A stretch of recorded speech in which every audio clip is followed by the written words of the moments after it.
Trump, যাকে মোদী একেবারে ব্যক্তিগত বন্ধু মনে করতেন, গিয়ে নির্বাচনী প্রচারও করে এসেছিলেন, যা করা যায় না সাধারণত কূটনীতিতে,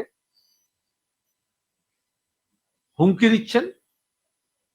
তার সো কল্ড ট্যারিফ ওয়ার এর অংশ হিসেবে 50% শুল্ক করেছিলেন ভারতীয় রপ্তানির উপরে, এখন তারপরে আরো 25% করেছিলেন, আরো 25% হচ্ছে তোমার গিয়ে পেনাল্টি হিসেবে, অর্থাৎ জহুজুরি করতে হবে।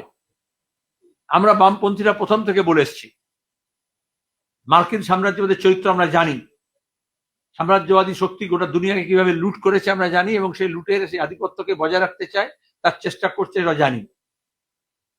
আমাদের দেশের যারা দক্ষিণপন্থীরা আছেন, যারা সাম্রাজ্যবাদের তাবেদার হতে চেয়েছিলেন নানান ছলে বলে কৌশলে, আজকে তাদের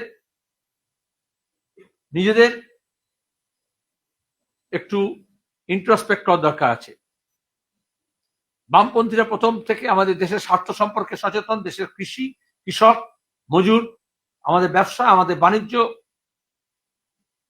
সেই স্বার্থ সম্পর্কে সচেতন। যারা মনে করেছিলেন সাম্রাজ্যবাদের কাছে আমাদের দেশের স্বার্থ বিকিয়ে দিলে অনেক লাভবান হবেন, তারা আজকে বুঝতে